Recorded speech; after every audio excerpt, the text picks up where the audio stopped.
ನಮಸ್ತೆ ಎಲ್ರಿಗೂ. Hi my dear student.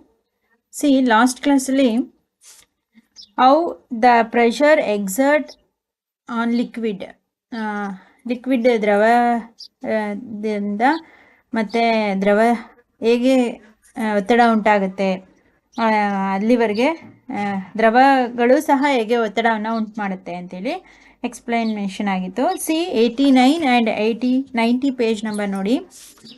When you inflate a balloon, why do you have to close its mouth? ನೀವು ಬಲೂನ್ನ ಒಳಗಡೆ ಗಾಳಿ ಊದ್ತೀರ ಅಲ್ವಾ? ಊದಿದ ಮೇಲೆ ಅದರ ಮೌತ್ ಪಾರ್ಟ್, ಆ ಗಾಳಿ ಊದಿದಂತಹ ಮೌತ್ ಪಾರ್ಟ್, ಬಾಯಿಯನ್ನು ಏಕೆ ಅದನ್ನು ಕ್ಲೋಸ್ ಮಾಡ್ತೀರಾ, ಏಕೆ ಮುಚ್ಚಬೇಕು, ಕಟ್ಟಬೇಕು ಅಂತ. What happens when you open the mouth of inflated balloons? In case ಆ ಬಲೂನ್ ಊದಿದ ನಂತರ ಮೌತ್ ಮುಚ್ಚಿದೆ, ಹಾಗೆ ಓಪನ್ ಮಾಡಿದ್ರಿ ಅಂದರೆ ಏನಾಗುತ್ತೆ, ಬಲೂನ್ ಒಳಗಿರ್ತಕ್ಕಂತಹ ಗಾಳಿ ಏನಾಗುತ್ತೆ, ಹೊರ ಬಂದ್ಬಿಡುತ್ತೆ. Suppose you have to a balloon which has holes. ಅದು ಬಿಟ್ಟು ಅದಲ್ಲದೆ ಈಗ ಬಲೂನ್ಗೆ, ರಬ್ಬರ್ ಬಲೂನ್ಗೆ ಹೋಲ್ಸ್ ಇತ್ತು ಅಂದ್ಕೊಳ್ಳಿ, ಸಣ್ಣ ಸಣ್ಣ ರಂಧ್ರಗಳಿತ್ತು. Would you be able to inflate it? ಆ ಹೋಲು, ರಂಧ್ರಗಳಿರ್ತಕ್ಕಂತಹ ಬಲೂನನ್ನು ನೀವು ಊದಕ್ಕಾಗುತ್ತಾ, ಅದರೊಳಗಡೆ ಗಾಳಿ ತುಂಬಿಸೋಕ್ಕಾಗುತ್ತಾ? If not, Y? ಯಾಕೆ ಸಾಧ್ಯ ಇಲ್ಲ, ಏನಕ್ಕೆ ಅದು ತುಂಬೋದಿಲ್ಲ, ಗಾಳಿ ಯಾಕೆ ತುಂಬಿಕೊಳ್ಳಲ್ಲ ಅದರಲ್ಲಿ? Can we say that air exert pressure in all direction? ಹಾಗಾದರೆ ಅನಿಲ, ಗಾಳಿಯೂ ಸಹ ಎಲ್ಲ ದಿಕ್ಕುಗಳಲ್ಲಿ ಒತ್ತಡವನ್ನು ಉಂಟು ಮಾಡುತ್ತೆ ಅಂತ ನಾವು ನಂಬೋದಾ ಅಥವಾ ಹೇಳ್ಬೋದಾ? ಗಾಳಿಗೂ ಸಹ ಒತ್ತಡ ಇದೆ, ಅದಕ್ಕೂ ತೂಕ ಇದೆ, ಅದು ಎಲ್ಲ ಕಡೆ ಎಲ್ಲ ದಿಕ್ಕುಗಳಲ್ಲೂ ಒತ್ತಡವನ್ನು ಉಂಟು ಮಾಡುತ್ತೆ ಅಂತೇಳಿ ನಾವು ತಿಳ್ಕೊಬೋದಾ ಅಂತೇಳಿ ಕೇಳ್ತಿದ್ದಾರೆ. Do you recall what happens to the air in the bicycle tube when it has a puncture? ಈಗ ಒಂದು ಬೈಸಿಕಲ್ನ ಒಂದು ಟ್ಯೂಬ್, ಅದರ ಟೈರ್ ಇದೆಯಲ್ಲ, ಆ ಟೈರ್ ಗಾಳಿ ತುಂಬಿಕೊಂಡಿರುತ್ತೆ, ಚೆನ್ನಾಗಿ ಅದನ್ನು ಓಡಿಸ್ಬೋದು. ಇನ್ ಕೇಸ್ ಅದು ಪಂಚರ್ ಆಗೋಯ್ತು, ಅದಕ್ಕೆ ಹೋಲ್, ಸಣ್ಣ ಸಣ್ಣ ರಂಧ್ರಗಳಾಗಿ ಪಂಚರ್ ಆಯಿತು, ಆ ಟ್ಯೂಬ್ನಲ್ಲಿರ್ತಕ್ಕಂಥ ಗಾಳಿ ಎಲ್ಲ ಏನಾಗುತ್ತೆ, ಎಲ್ಲಿ ಹೋಗುತ್ತೆ ಪಂಚರ್ ಆದಮೇಲೆ? Do this observation suggest that air exert pressure on the inner walls of an inflated balloons or tube? ಈ ಒಂದು ಪ್ರಯೋಗಗಳಿಂದ, ಈ ಒಂದು ಎಲ್ಲ ಉದಾಹರಣೆಗಳಿಂದ ನಾವು ತಿಳ್ಕೊಳ್ಬೋದಾ, ಅಬ್ಸರ್ವೇಷನ್ ಇಂದ ಏನು? Air exert pressure on the inner wall of the inflated balloon. ಇಲ್ಲಿ ಏನಾಯಿತು, ಒಂದು ಬಲೂನ್ ಇದೆ ಅಂದರೆ ಅದರ ಒಳಗೋಡೆಗಳಲ್ಲಿ ಈ ಗಾಳಿ ಒತ್ತಡವನ್ನು ಹಾಕಿದ್ರಿಂದ ಏನಾಯಿತು, ಈ ಒಳಗೋಡೆಗಳಿಂದ ಗಾಳಿ ಹೊರಗೆ ಬರ್ತಿದೆ, ಅಥವಾ ಹೋಲ್ಸ್ ಇರೋದ್ರಿಂದ ಈ ಗಾಳಿ ಒಳಗೋಡೆಗಳ ಮೂಲಕ ಗಾಳಿ ಒತ್ತಡ ಹಾಕಿರೋದ್ರಿಂದ ಹೊರ ಹೋಗ್ತಿದೆ. ಅದೇ ರೀತಿ ಒಂದು ಟೈರ್, ಒಂದು ಟ್ಯೂಬ್, ಬೈಸಿಕಲ್ನ ಟ್ಯೂಬ್ ಇದು ಪಂಚರ್ ಆಯಿತು ಅಂದರೆ ಈ ಒಳಗೋಡೆಗಳಲ್ಲಿ ಗಾಳಿ ಏನಾಗ್ತಿದೆ, ಒತ್ತಡವನ್ನು ಉಂಟು ಮಾಡ್ತಿದೆ ಅಲ್ವಾ, ಪ್ರೆಷರ್ ಆಗ್ತಿದೆ, ಒತ್ತಡವನ್ನು ಉಂಟು ಮಾಡ್ತಿದೆ. ಸೊ ಹಾಗಾಗಿ ಈ ಟೈರ್ನ ಒಳಗೋಡೆಗಳಲ್ಲಿ ಒತ್ತಡ ಹಾಕೋದ್ರಿಂದ ಏನಾಗ್ತಿದೆ, ಇದು ಪಂಚರ್ ಆದಾಗ ಗಾಳಿ ಹೊರ ಬರ್ತಿದೆ. ಅಂದರೆ ಗಾಳಿಯೂ ಸಹ ಒತ್ತಡವನ್ನು ಉಂಟು ಮಾಡ್ತಿದೆ, ಅವುಗಳ ಯಾವುದು ಒತ್ತಡವನ್ನು ಬೀರ್ತಿದೆ ಅಂತ ನಾವು ಇದರಿಂದ ತಿಳ್ಕೊಬೋದು ಅಲ್ವಾ. ಅಂದರೆ ಬಲೂನು ಇರ್ಬೋದು, ಗಾಳಿ ತುಂಬಿದ ಬಲೂನು, ಅಥವಾ ಕೊಳವೆಯ ಒಳಗೋಡೆಗಳಲ್ಲಿ ಗಾಳಿಯು ಒತ್ತಡವನ್ನು ಉಂಟು ಮಾಡ್ತಿದೆ. So we find that gas to exert pressure on the walls of the container. ಯಾವುದು ಕಂಟೈನರ್? ಈವನ್ ಪಾತ್ರೆ ಇರ್ಬೋದು, ಅಥವಾ ಒಂದು ಟ್ಯೂಬ್ ಇರ್ಬೋದು, ಅಥವಾ ಬಲೂನ್ ಇರ್ಬೋದು, ಅವುಗಳ ಒಳಗೋಡೆಗಳಲ್ಲಿ ಗಾಳಿಯು ಒತ್ತಡವನ್ನು ಉಂಟು ಮಾಡೋದ್ರಿಂದ ಏನಾಗ್ತಿದೆ, ಅವುಗಳು ಗಾಳಿ ಹೊರ ಬರ್ತಿದೆ, ಒತ್ತಡವನ್ನು ಉಂಟು ಮಾಡ್ತಿದೆ ಅಂತೇಳಿ ತಿಳ್ಕೊಳ್ಬೋದು ಅಂತ. ಸಿ ನೆಕ್ಸ್ಟ್ 7.10 ನೋಡಿ. ಅಟ್ಮಾಸ್ಫಿಯರಿಕ್ ಪ್ರೆಷರ್, ವಾತಾವರಣದ ಒತ್ತಡ. ಇಷ್ಟೊತ್ತು ಹೇಳಿದ್ದು ನಾವು ಒಂದು ವಸ್ತುಗಳ ಮೇಲೆ ಆಗ್ತಕ್ಕಂತಹ, ಅವುಗಳ ಮೇಲೆ ಉಂಟಾಗ್ತಕ್ಕಂತಹ ಒತ್ತಡವನ್ನು. ಹಾಗಾದರೆ ವಾತಾವರಣದಲ್ಲಿ ಯಾವ ರೀತಿಯಾದಂಥ ಒತ್ತಡ ಇದೆ, ಗಾಳಿಯು ವಾತಾವರಣದಲ್ಲಿ ಯಾವ ರೀತಿಯ ಒತ್ತಡವನ್ನು ಉಂಟು ಮಾಡುತ್ತೆ ಅಂತೇಳಿ. See you know that there is air all around us. ನಿಮ್ಮೆಲ್ಲರಿಗೂ ಗೊತ್ತು, ನಮ್ಮ ವಾತಾವರಣದಲ್ಲಿ, ನಮ್ಮ ಸುತ್ತಮುತ್ತ ಎಲ್ಲ ಕಡೆ ಗಾಳಿ ಇದೆ. This envelope of air is known as the atmosphere. ಏನು, ಈ ಗಾಳಿ ಹೊದಿಕೆ ಇದೆಯಲ್ಲ, ಎಲ್ಲ ಕಡೆ ಇರ್ತಕ್ಕಂಥ ಈ ಗಾಳಿ ಹೊದಿಕೆ, ಭೂಮಿಯ ಮೇಲ್ಭಾಗದಲ್ಲಿ ಇರ್ತಕ್ಕಂಥ ಈ ಒಂದು ಗಾಳಿಯ ಹೊದಿಕೆಯನ್ನು ಏನಂತ ಕರಿತೀವಿ? ಅಟ್ಮಾಸ್ಫಿಯರ್, ವಾತಾವರಣ ಅಂತೇಳಿ ಕರಿತೀವಿ. The atmospheric air extends up to the many kilometres above the surface of the earth. ಈ ಗಾಳಿ ಹೊದಿಕೆ ಅನ್ನೋದೇನು, ಭೂಮಿಯ ಮೇಲ್ಮೈಗೆ ಹಲವಾರು ಕಿಲೋಮೀಟರ್ ವರೆಗೂ ಈ ಗಾಳಿ ಹರಡ್ಕೊಂಡಿದೆ. ಅಂದರೆ ಭೂಮಿಯಿಂದ ಒಂದಷ್ಟು ದೂರ ಸುಮಾರು ಕಿಲೋಮೀಟರ್ವರೆಗೆ ನಾವು ಈಗ ಎಷ್ಟೊಂದು ಅಸ್ಟ್ರೋನಾಟ್ಸ್ಗಳು ಗಗನಯಾನಿಗಳು ಹೋಗ್ತಾರೆ. ಒಂದು ಸುಮಾರು ಸಾವಿರಾರು ಕಿಲೋಮೀಟರ್ವರೆಗೂ ಭೂಮಿಯ ಮೇಲ್ಮೈವರೆಗೂ ಗಾಳಿ ಎಲ್ಲ ಕಡೆ ಹರಡ್ಕೊಂಡಿದೆ ಕಿಲೋಮೀಟರ್ವರೆಗೆ. ಆ ಒಂದು ಹಂತವನ್ನು ಆ ಒಂದು ಪದರ ಆ ವಾತಾವರಣ ಬಿಟ್ಟು ಭೂಮಿಯ ಮೇಲ್ಭಾಗಕ್ಕೆ ಹೋದ್ವಿ ಅಂದರೆ ಅಲ್ಲಿ ಯಾವುದೇ ರೀತಿ ಗಾಳಿ ಇರಲ್ಲ. ಅದಕ್ಕೋಸ್ಕರ ಈ ಅಸ್ಟ್ರೋನಾಟ್ಸ್ಗಳು ಗಗನಯಾನಿಗಳು ಆಕ್ಸಿಜನ್ ಸಿಲಿಂಡರ್ನ ತೆಗೆದುಕೊಂಡು ಹೋಗ್ತಾರೆ. ಆದರೆ ಭೂಮಿಯ ಮೇಲ್ಭಾಗದಿಂದ ಸುಮಾರು kilometre many kilometres above the surface of the atmosphere air is extended. ಭೂಮಿಯ ಮೇಲ್ಭಾಗದಲ್ಲಿ ಸಾವಿರಾರು ಕಿಲೋಮೀಟರ್ವರೆಗೆ ಗಾಳಿ ಎಂಬುದು ಹರಡ್ಕೊಂಡಿದೆ. The pressure exerted by this air is known as the atmospheric pressure. ಏನು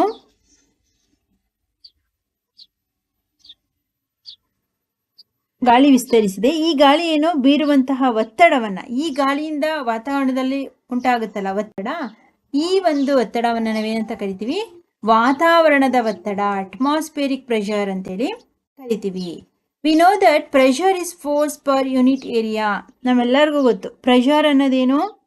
ಇದು ಒಂದು ಏಕಮಾನ ವಿಸ್ತೀರ್ಣದಲ್ಲಿ ಪ್ರಯೋಗವಾಗ್ತಕ್ಕಂತಹ ಬಲವನ್ನು ನಾವು ಪ್ರೆಷರ್, ಒತ್ತಡ ಅಂತೇಳಿ ಕರಿತೀವಿ. ಒಂದು ಏಕಮಾನ ವಿಸ್ತೀರ್ಣದಲ್ಲಿ ಪ್ರಯೋಗವಾಗ್ತಕ್ಕಂತಹ ಬಲ, ನಾವು ಯಾವುದಾದ್ರೂ ಒಂದು ವಸ್ತುವಿನ ಮೇಲೆ ಆ ಬಲವನ್ನು ಹಾಕಿದ್ರೆ ಅದ್ರ ಮೇಲೆ ಉಂಟಾಗ್ತಕ್ಕಂತಹ ಆ ಬಲವನ್ನೇ ನಾವೇನಂತ ಕರಿತೀವಿ? Pressure. Pressure is A force per unit area. ಒತ್ತಡ ಅನ್ನೋದು ಒಂದು ಏಕಮಾನ ವಿಸ್ತೀರ್ಣದಲ್ಲಿ ಉಂಟಾಗ್ತಕ್ಕಂಥ ಒಂದು ಬಲವನ್ನು ನಾವು ಬಲದಿಂದನೇ ಒತ್ತಡ ಉಂಟಾಗೋದು ಅಲ್ವಾ? ಯಾವುದ್ರ ಮೇಲೆ ಹೆಚ್ಚು ಒತ್ತುತ್ತೀವಿ, ಹೆಚ್ಚು ಪ್ರೆಸ್ ಮಾಡ್ತೀವಿ ಅಥವಾ ತಳ್ಳೋದು ಬಲ ಅಲ್ವಾ? ಆ ಬಲ ಪ್ರಯೋಗದಿಂದಲೇ ಈ ಒತ್ತಡ ಅನ್ನೋದು ಉಂಟಾಗೋದು.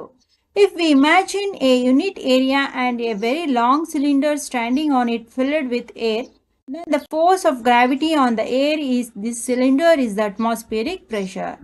ಇಲ್ಲಿ ಚಿತ್ರದಲ್ಲಿ ಕೊಟ್ಟಿದ್ದಾರೆ ನೋಡಿ. ಇಲ್ಲಿ ಒಂದು ಸಿಲಿಂಡರ್ನ ಇಟ್ಟಿದ್ದಾರೆ, ಒಂದು ಗಾಜಿನ ಕೊಳವೆ ಅಥವಾ ಒಂದು ಪ್ಲಾಸ್ಟಿಕ್ನ ಕೊಳವೆ. ಇದ್ರೊಳಗಡೆ ನಾವು ನೀರನ್ನು ತುಂಬಿದೀವಿ ಅಂತೇಳಿ ಇಮ್ಯಾಜಿನ್ ಮಾಡ್ಕೊಳ್ಳಿ. ಅರ್ಥ ಆಗ್ತಿದ್ಯಾ? ಯಾಕೆ ಇದು ಕೆಳಮುಖವಾಗಿ, ಈ ಸಿಲಿಂಡರ್ನ ಕೆಳಮುಖವಾಗಿ ಯಾಕೆ ಹೋಗುತ್ತೆ? ವಾತಾವರಣದಲ್ಲಿರ್ತಕ್ಕಂತಹ ಒಂದು ಗಾಳಿಯ ಒತ್ತಡ ಈ ಸಿಲಿಂಡರ್ ಒಳಗೋಡೆಗಳಲ್ಲಿ ಬೀಳುತ್ತೆ. ಹಾಗೆ ಒಂದು ನಮ್ಮ ಕಣ್ಣಿಗೆ ಕಾಣದಂತಹ ಅಥವಾ ನಾವು ಊಹಿಸಕ್ಕೂ ಆಗದಾಗ ಮ್ಯಾಗ್ನೆಟಿಕ್ ಪವರ್ ಇದೆ. ಯಾವುದದು ಮ್ಯಾಗ್ನೆಟಿಕ್ ಪವರ್? ಗ್ರಾವಿಟಿ, ಗುರುತ್ವಾಕರ್ಷಣಾ ಬಲ ಅಂತ ಏನು ಕರಿತೀವಿ, ಫೋರ್ಸ್ ಆಫ್ ಗ್ರಾವಿಟಿ. ಅರ್ಥ ಆಗ್ತಿದ್ಯಾ? ನಾವು ಊಹಿಸ್ಕೋಬೋದಷ್ಟೇ ಅದು ಹೇಗಿದೆ ಅಂತ. ಸಿಲಿಂಡರ್ನಲ್ಲಿರ್ತಕ್ಕಂತಹ ಆ ಗಾಳಿಯ ಮೇಲೆ ಏನಾಗ್ತಿದೆ? ಒಂದು ಗುರುತ್ವಾಕರ್ಷಣೆಯ ಬಲ ಇದೆ. ಆ ಬಲವನ್ನೇನು ವಾತಾವರಣದಲ್ಲಿರ್ತಕ್ಕಂಥ ಒತ್ತಡದಿಂದನೇ ಉಂಟಾಗಿರೋದು. Force of gravity on the air in the cylinder is the atmospheric pressure. ಈ ಒಂದು ಸಿಲಿಂಡರ್ ಒಳಗೆ ಯಾರು ಏನೋದನ್ನ ಅದ್ರ ಮೇಲೆ ಬಲ ಹಾಕಲ್ಲ, ಫೋರ್ಸ್ ಹಾಕಲ್ಲ. ಆದರೆ ವಾತಾವರಣದಲ್ಲಿ ಇದೆಯಲ್ಲ ಈ ಗಾಳಿ ಏನು ಮಾಡುತ್ತೆ? ಈ ಸಿಲಿಂಡರ್ನ ಒಳಭಾಗವನ್ನು ತಳ್ಳಲ್ಪಡುತ್ತೆ. ಅರ್ಥ ಆಗ್ತಿದ್ಯಾ? The air in the cylinder is the atmospheric pressure. ಈ ಗಾಳಿ ಅನ್ನೋದೇನು ವಾತಾವರಣದಲ್ಲಿರ್ತಕ್ಕಂಥ ಒತ್ತಡದಿಂದ ಆ ಸಿಲಿಂಡರ್ನ ಒಳಭಾಗಕ್ಕೆ ಗುರುತ್ವಾಕರ್ಷಣಾ ಬಲವನ್ನು ಉಂಟು ಮಾಡುತ್ತೆ ಅಂತ. ಯೂನಿಟ್ ಏರಿಯಾ ಅಂದರೆ ಒಂದು ಏಕಮಾನ ವಿಸ್ತೀರ್ಣ. Atmospheric pressure is the force of gravity on air in a column of unit area. ಏಕಮಾನ ವಿಸ್ತೀರ್ಣದ ಸ್ತಂಭದಲ್ಲಿ, ಈ ಒಂದು ಸಿಲಿಂಡರ್ನಲ್ಲಿ ಗಾಳಿಯ ಮೇಲಿನ ಗುರುತ್ವಾಕರ್ಷಣಾ ಬಲವೇ ವಾಯುಮಂಡಲದ ಒತ್ತಡ. ಈಗ ಫಾರ್ ಎಕ್ಸಾಂಪಲ್ ಇಲ್ಲೆಲ್ಲ ಗಾಳಿ ಇದೆ, ಗೊತ್ತಾಗ್ತಿದ್ಯಾ? ಇದ್ರ ಮೇಲೆ ಫೋರ್ಸ್, ಗಾಳಿಯ ಮೇಲಿನ ಗುರುತ್ವಾಕರ್ಷಣಾ ಬಲ.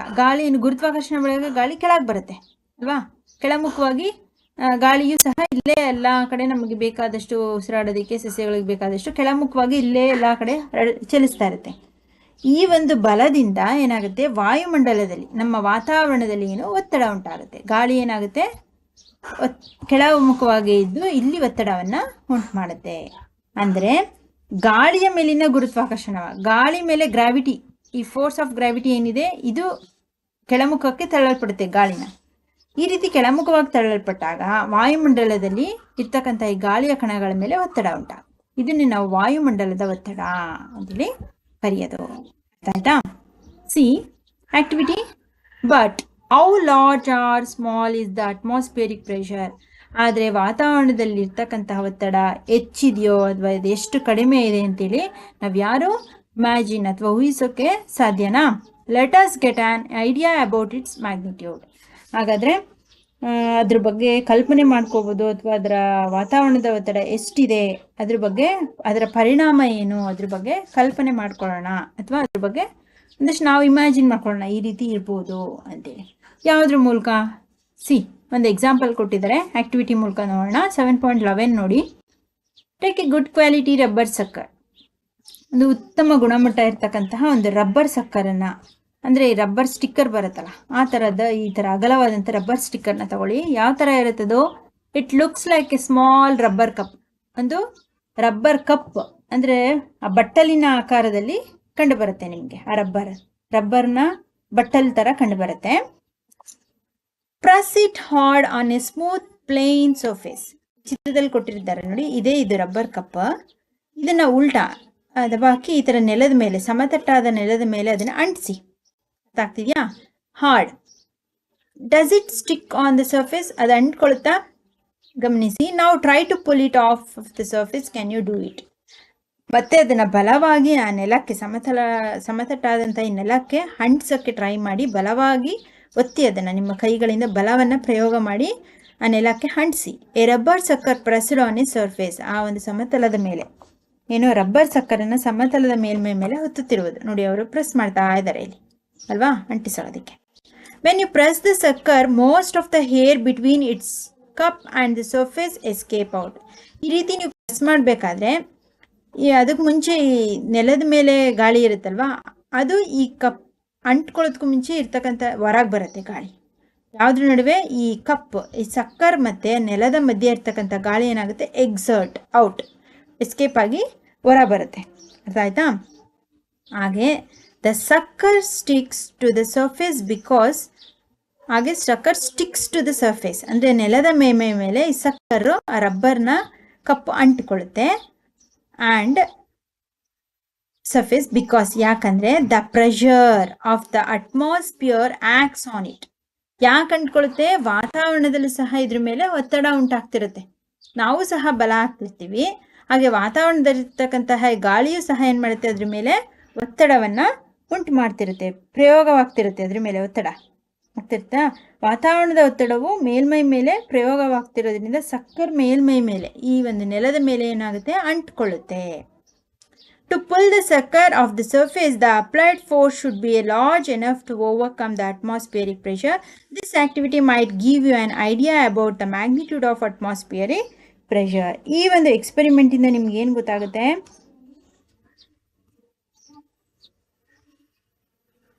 ಸಾಕಷ್ಟು ಹೆಚ್ಚಿನ ಅನ್ವಯಿಕ ಒತ್ತಡವನ್ನು ನಾವು ಅದ್ರ ಮೇಲೆ, ಹೆಚ್ಚು ಒತ್ತಡವನ್ನು ಪ್ರಯೋಗ ಮಾಡೋದ್ರಿಂದ ಸಕ್ಕರ್ ಅಂಟ್ಕೊಳ್ತು ಅಲ್ವಾ ಆ ನೆಲದ ಮೇಲೆ.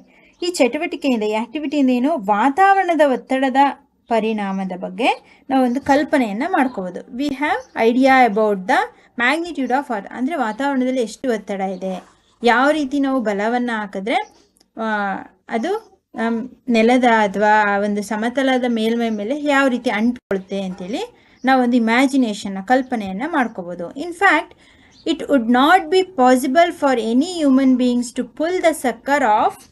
ಒಂದು ವೇಳೆ ಯಾವುದೇ ಮನುಷ್ಯನಿಗೆ, ಯಾರ ಕೈಲೂ ಆ ಸಕ್ಕರ್ನ ಆ ನೆಲದ ಮೇಲೆ ಅಂಟ್ಸೋಕೆ ಸಾಧ್ಯ ಇಲ್ಲ, ಅಥವಾ ಅಂಟ್ಸಾಯ್ತು ಅಲ್ವಾ, ಅದನ್ನು ಎಳೆಯೋದಕ್ಕೆ. ಮತ್ತೆ ಅದು ಅಂಟ್ಕೊಂಡ್ಬಿಟ್ಟಿದೆಯಲ್ಲ ರಬ್ಬರ್ ಶೀಟು, ರಬ್ಬರ್ ಕಪ್ಪು ನೆಲಕ್ಕೆ ಚೆನ್ನಾಗಿ ಒತ್ತಿ ಅಂಟಿಸಿದ್ದಾರೆ, ಅದನ್ನು ಎಳೆಯೋಕ್ಕಾಗಲ್ಲ ಅಂದ್ಕೊಳ್ಳಿ, ಸಾಧ್ಯನೇ ಇಲ್ಲ ಅಂತ. ಆಗ ವಾತಾವರಣದ ಒತ್ತಡ ಎಷ್ಟು ಅಧಿಕವಾಗಿದೆ ಎಂಬುದನ್ನು ಅದನ್ನು ನಾವು ಇಮ್ಯಾಜಿನ್ ಮಾಡ್ಕೋಬೋದು. ಯಾಕೆ ಇಮ್ಯಾಜಿನ್ ಅಲ್ಲ, ಪ್ರಾಕ್ಟಿಕಲ್ ಆಗೇ ನೋಡ್ಬೋದು. ಈ ರೀತಿ ಒಂದು ಸಲ ಸ್ಟಿಕ್ ಮಾಡಿದ್ಮೇಲೆ ನೆಲದ ಮೇಲ್ಮೈ ಮೇಲೆ ಈ ಥರ ಅಂಟಿಸಿದ ಮೇಲೆ ಮತ್ತೆ ಇದನ್ನು ಬಲವಾಗಿ ಹಿಂದಕ್ಕೆ ಎಳ್ಕೋಬೇಕು. ಎಳೆಯೋಕ್ಕಾಗುತ್ತಾ? ನೋ, ಈಸ್ ನಾಟ್ ಪಾಸಿಬಲ್ ಅಲ್ವಾ. ಅದನ್ನು ಯಾವುದೇ ಕಾರಣಕ್ಕೂ ಮತ್ತೆ ಅದನ್ನು ಎಳೆಯೋದಕ್ಕೆ ಸಾಧ್ಯ ಇಲ್ಲ. ವಾತಾವರಣದ ಅದ್ರ ಮೇಲೆ ಒತ್ತಡ ಆಗ್ತಾನೇ ಇರುತ್ತೆ. ಅರ್ಥ ಆಯ್ತಾ? ಯಾಕಂದರೆ ಅಲ್ಲಿರ್ತಕ್ಕಂಥ ಗಾಳಿಯು ಎಕ್ಸರ್ಟ್ ಆಗಿರುತ್ತೆ ಹೊರಗಡೆ. ಅದು ಯಾವುದೇ ರೀತಿಯಲ್ಲಿ ಗಾಳಿನೂ ಇರಲ್ಲ, ಅದು ನೀಟಾಗಿ ಫಿಕ್ಸ್ ಆಗಿರುತ್ತೆ ನೆಲದ ಮೇಲ್ಮೈ ಮೇಲೆ. The surface, if there were no air at all between the sucker and the surface. ಇಲ್ಲಿ ನೋಡಿ, ಒಂದು ಅಂಟ್ಕೊಂಡಿರುತ್ತಲ್ಲ ಈ ರೀತಿ, ಇದು ಇದ್ರೊಳಗಿರ್ತಕ್ಕಂಥ ಏರ್, ಗಾಳಿ ಎಕ್ಸರ್ಟ್ ಹೊರಗೆ ಬಂದಿದೆ. ಅಲ್ಲಿ ಯಾವುದೇ ರೀತಿಯ ಗಾಳಿ ಇಲ್ಲ, ಗಾಳಿಯ ಕಣಗಳಿಲ್ಲ, ಯಾವುದೇ ರೀತಿ ಜಾಗ ಇಲ್ಲ, ಸ್ಪೇಸ್ ಇಲ್ಲ. ಅದು ನೀಟಾಗಿ ಸಕ್ಕರ್ ಸಮತಲದ ಮೇಲೆ ಫಿಕ್ಸ್ ಆಗಿರುತ್ತೆ. No air all between sucker and surface. ನೆಲದ ಮೇಲ್ಮೈಗೂ ಆ ರಬ್ಬರ್ ಕಪ್ ಬಟ್ಟಲಿನ ನಡುವೆ ಯಾವುದೇ ರೀತಿಯ ಗಾಳಿ ಇಲ್ಲದೆ ಇರೋದ್ರಿಂದ, ಯಾವುದೇ ರೀತಿಯ ಜಾಗ ಇಲ್ಲದೆ ಇರೋದ್ರಿಂದ, does it give an idea how large the atmospheric pressure. ಈ ಒಂದು ಚಟುವಟಿಕೆಯಿಂದ ನಮಗೇನು ಗೊತ್ತಾಗುತ್ತೆ, ವಾತಾವರಣದ ಗಾಳಿ ಹೇಗೆ ಒತ್ತಡವನ್ನು ಉಂಟು ಮಾಡುತ್ತೆ ಅಂತೇಳಿ ನಾವು ಒಂದು ಕಲ್ಪನೆಯನ್ನು ಮಾಡ್ಕೋಬೋದು. ಅದೇ ಎಳೆದ್ರೂ ಬರಲ್ಲ, ಅದು ರಬ್ಬರ್ ಸಕ್ಕರ್ ಅಲ್ವಾ, ನೀಟಾಗಿ ಫಿಕ್ಸ್ ಆಗಿರುತ್ತೆ. ಏನಾದ್ರು ಒಂದು ಸ್ವಲ್ಪ ಗಾಳಿ ಸೇರ್ಕೋತು ಅಂದರೆ ಮಾತ್ರ ಅದನ್ನು ಎಳಿಬೋದೇ ಹೊರತು ಅದನ್ನು ಎಳೆಯೋದಕ್ಕೆ ಸಾಧ್ಯ ಇಲ್ಲ. ಅರ್ಥ ಆಯ್ತಾ? ಸೊ ಇಷ್ಟಿರಲಿ. ನೆಕ್ಸ್ಟು ಇಲ್ಲಿಂದ ಎಕ್ಸ್ಪ್ಲೈನ್ ಮಾಡೋಣ. ಏನಾದ್ರು ಡೌಟ್ಸ್ ಇತ್ತು ಅಂದರೆ ಡಿಸ್ಕ್ರಿಪ್ಷನಲ್ಲಿ ಹಾಕಿ ಆ್ಯಂಡ್ ಕಾಮೆಂಟ್ ಬಾಕ್ಸಲ್ಲಿ ಹಾಕಿ. ಓಕೆ, ಟೆಕ್ಸ್ಟ್ ಬುಕ್ನ 1 or 2 times ಎಕ್ಸ್ಪ್ಲನೇಷನ್ ಕೇಳಿಕೊಂಡು ಟೆಕ್ಸ್ಟ್ ಬುಕ್ ಇಟ್ಕೊಂಡು ಅಂಡರ್ಲೈನ್ ಮಾಡ್ತಾ ರೀಡ್ ಮಾಡಿ ಎಕ್ಸ್ಪ್ಲನೇಷನ್ನ ಕೇಳ್ಕೊಳ್ಳಿ. ಹಾಗೆ ಇಂಪಾರ್ಟೆಂಟ್ ವರ್ಡ್ಸ್ನ ಅಂಡರ್ಲೈನ್ ಮಾಡ್ಕೊಳ್ಳಿ. ಓಕೆ, ಇವತ್ತಿನ ಹೋಮ್ವರ್ಕ್ ಕ್ವೆಶನ್ಸ್ನ ತಗೊಳ್ಳಿ. What is atmosphere? Second one, what is atmospheric pressure? Give another example of how large or small in atmospheric pressure. ವಾತಾವರಣದ ಒತ್ತಡ ಅನ್ನೋದು ಎಷ್ಟು ಅಧಿಕವಾಗಿದೆ ಅಥವಾ ಕಡಿಮೆ ಇದೆ ಅನ್ನೋದಕ್ಕೆ ನಿಮಗೆ ಗೊತ್ತಿರ್ತಕ್ಕಂಥ ಬೇರೆದೆ. ಈ ರಬ್ಬರ್ ಶೀಟ್ದ ಅಂಥದ್ದು ಒಂದು ಹೇಳಿದ್ವಿ ಅಲ್ವಾ, ಅದೇ ರೀತಿ ಬೇರೆ ಎಕ್ಸಾಂಪಲ್ಸ್ಗಳನ್ನ ಕೊಡಿ. ಈ 3 ಕ್ವೆಶನ್ಸ್ಗೆ ಆನ್ಸರ್ ಮಾಡೋಕ್ಕೆ ಟ್ರೈ ಮಾಡಿ. ಆ್ಯಂಡ್ ದೆನ್ ಇಂಪಾರ್ಟೆಂಟ್ ವರ್ಡ್ಸ್ನ ಅಂಡರ್ಲೈನ್ ಮಾಡ್ಕೊಂಡು ಟೆಕ್ಸ್ಟ್ ಬುಕ್ನ ರೀಡ್ ಮಾಡಿ ಎಕ್ಸ್ಪ್ಲನೇಷನ್ನ ಕೇಳಿ, ಚೆನ್ನಾಗಿ ಅರ್ಥ ಆಗುತ್ತೆ. ಆ್ಯಂಡ್ ಟೆಕ್ಸ್ಟ್ ಬುಕ್ನ ಹೆಚ್ಚು ರೀಡ್ ಮಾಡಿದಷ್ಟು ನಿಮಗೆ ನೆಕ್ಸ್ಟ್ ಕ್ಲಾಸಸ್ಗೆಲ್ಲ ತುಂಬ ಯೂಸ್ ಆಗುತ್ತೆ. ಸೈನ್ಸಲ್ಲಿ text book reading is the better way of learning. ಓಕೆನಾ? ಓಕೆ ಮೈ ಡಿಯರ್ ಸ್ಟೂಡೆಂಟ್, ಇದು ಕಂಟಿನ್ಯೂಸ್ ಈ ಲೆಸನ್ದು ವೀಡಿಯೋಸ್ ಬೇಕು ಅಂದರೆ ಪ್ಲೇಲಿಸ್ಟ್ ಚೆಕ್ ಮಾಡಿ ಆ್ಯಂಡ್ ಸಬ್ಸ್ಕ್ರೈಬ್ ಆದರೆ ನೀವು ನಾನು ನೆಕ್ಸ್ಟ್ ಯಾವ ವೀಡಿಯೋಸ್ ಹಾಕ್ತೀನಿ ಅದು ನಿಮಗೆ ಈಸಿಯಾಗಿ ಸಿಗುತ್ತೆ. ಓಕೆನಾ? Okay, thank you.